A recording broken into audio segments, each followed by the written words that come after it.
Hi, this is Valgio and welcome to another one of my videos. I have not done these videos in a while, and today I want to talk about the Toronto Public Library and its management staff. And I'm going to try to expose the corruption that is involved in regards to their actions and how they maintain this kind of corruption, because basically nobody knows about it.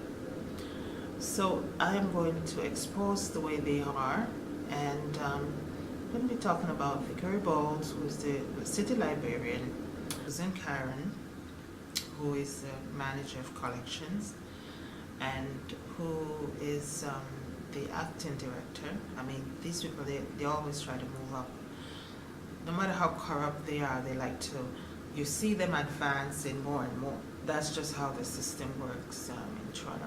Former Mayor Rob Ford once said, you know, the corrupt ones can stay. Well, you always see the corrupt ones advancing in their public positions,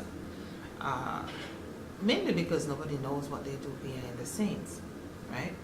You have to come across it, and then you have to meet with the wrong person like myself, who will just expose it to the rest of the public. Today I'm going to be talking about the Toronto Public Library and the racism that is involved in regards to its management staff, and what I believe to be a systematic problem as far as dealing with another issue of racism in Canada. So I'm going to be talking and exposing some stuff I've discovered about them recently, but really it's not a recent issue. I mean, going years back, I've been able to do some research on some of the things that they do, and found that this is a problem with the Toronto Public Library as far as carrying out racism against certain members of the public, certain groups. And it ties in with the general agenda of systematic racism in Canada. Now, if you're someone like me who have been talking about and exposing human rights abuse in Canada, they will find ways to block you. And this is what I came across with the Toronto Public Library recently. Of course, racism in general goes against public interest, but these people, they have carried out systematic racism and personal attacks against me. And of course, I'm not one of those people who put up with something like that, so I've decided to expose them so the public can know what they're about. Because one of the things about corruption is that it's a hidden crime, and these people want to hide behind their positions, and when no one knows about the things that they do in secret, then they're able to continue and carry on with their insidious behaviors and actions, which the public in good conscience should not tolerate.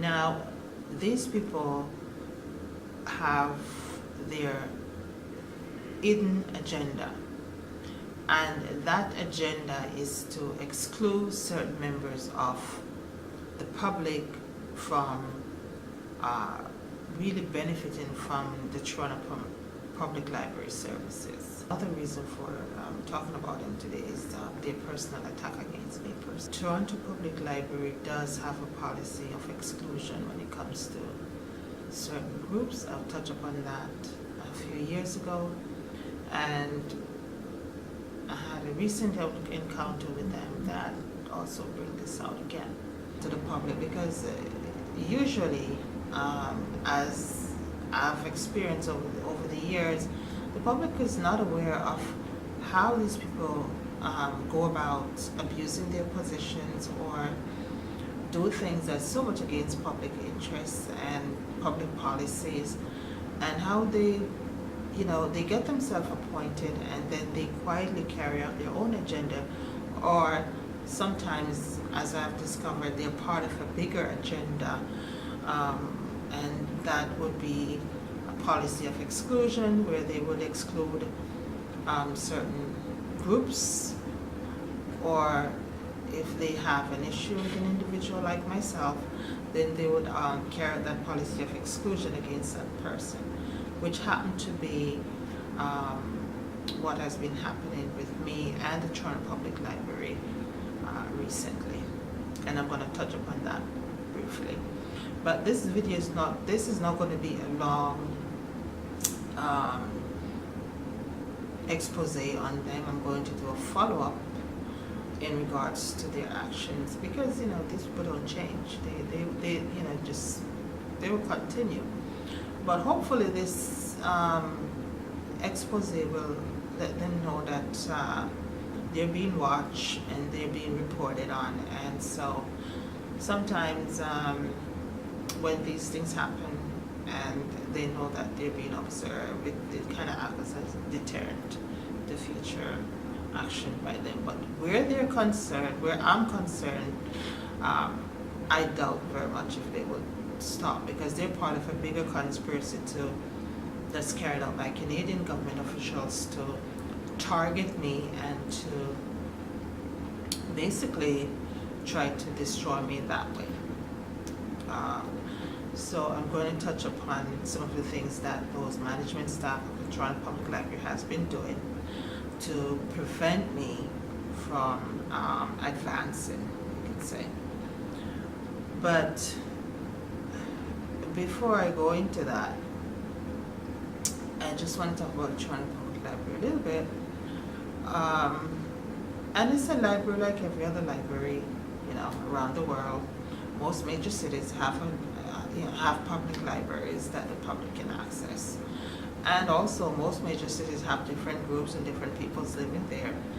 And so it's supposed to be not only public accessible, but also open in its policy to include everyone, which is not the case with the Toronto Public Library. It has a policy of exclusion, and this is something that I've discovered a few years back as a writer, but also as a member of the public. Now, one of the ways that you can find out what the library is about, aside from knowing about what its staff is doing, a lot of times they have books on sale, and they get rid of all of these books. Of course, now the library's job is to acquire books. Now, if you want to know what kind of books they acquire for the library services or for the public's use, just go to their book sales that they have from time to time at different branches and go through the books, and you'll see the kind of books that they get.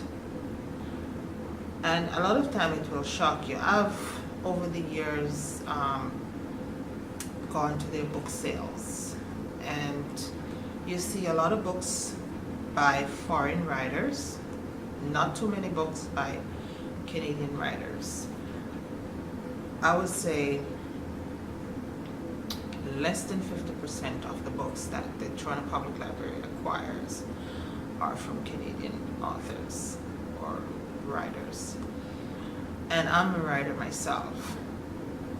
Now, you'll also see books that they try to get rid of or throw out by black writers, or literary works by black writers, to be politically correct, African Canadians. But in this case, it's not, those books were not written by African Canadians, they were written by African Americans. And then eventually they get thrown out. And they do that by having these book sales and get rid of those books. Now, it's disturbing to me personally because I write children books. I write all kind of stuff, but currently most of my work is children books. And a lot of those books that are being thrown out are books that represent my community, and they were written by African American, not so much African Canadian, because we can't get our books in the Toronto Public Library. I currently have one book, one title in the Toronto Public Library that was acquired by them 4 years ago. but trying to get my other books into the library has been a problem. And they didn't even want to get that one either. So that caused me to look into their buying practices, where African Canadian writers and literary people who produce literary works, whether they are screenwriters or authors or people who create things, artists. And I've begun to do a little bit of research in regards to their funding and how much they spend on acquiring works by people of color. And it was a very dismal revelation to me. Less than 0.0001%, like practically nil. They may buy, like, if you're a more popular author like Dion Grant or Austin Clarke, they may buy a few more of your books. But if you're like a Dwayne Morgan or Valerie Guillaume or people like that, no, you won't see them purchasing more than a few. When I say a few, maybe 3, 4, 5 or something, 10 maybe with some of the other ones. So they don't buy our books that much. And that's really, really going to negatively impact our communities, because of course, we have children who are needs our books, not only for educational purposes, but also, recreational purposes. And adults who also want to read works by people who represent them, and they don't find that in the Toronto Public Library. So this is a problem. Now, the other problem that I want to talk about with the Toronto Public Library involve their treatment of me personally. As a writer and also a publisher, I publish my own works. So in trying to get my books into the Toronto Public Library, they were trying to block me. And how they do that, they went about it by first telling me that without even seeing the works, they would not even look at it. They tell me, oh, we don't want those things in the library at the moment. And I later learned from Strahan McCarten that they didn't get to review it. And they do have a children book selection committee, which is what I really wanted to happen, for it to go before the committee and for it to be either accepted or rejected on its own merits, right? But that didn't happen. So I then told them that, okay, I will not stand for that. Now, I was asked to send the books in again, which I did. That did not make them happy, because really they don't want the books. And it's not because of the contents of the book. No, they didn't want it because they don't want to have to pay me the money for those books. Because part of the conspiracy that they're involved in, any kind of financial benefit that I would get or reward that I would get from them having to pay me for those books is completely against their modus operandi for me, which is to sabotage me financially. And they're part of the bigger plan for doing that. So they're hesitating, and they won't get back to me if I send an email to them. When is the next committee meeting in regards to the children book selection? They wouldn't respond. This is coming from Vickery Bowles, Susan Karen, Michelle Melody. They will not give me the date of the next committee meeting hearing. They're saying all of these things to delay or to prevent my books from reaching the committee so that the committee can review them and, as I said, accept or reject it on its own merit. So how the chair comes into play is that I got sick and tired of it, and I'm just like, okay, I think you need to investigate these people's actions, because it's just not acceptable. And she would not even get back to me right away. This is from Sue Graham-Nutter. She responded with one email, and any follow-up inquiry that I made to her as the chair of the board or to Strahan McCarten were ignored. They were not followed up. And this is completely disrespectful and an insult to me personally. And I find that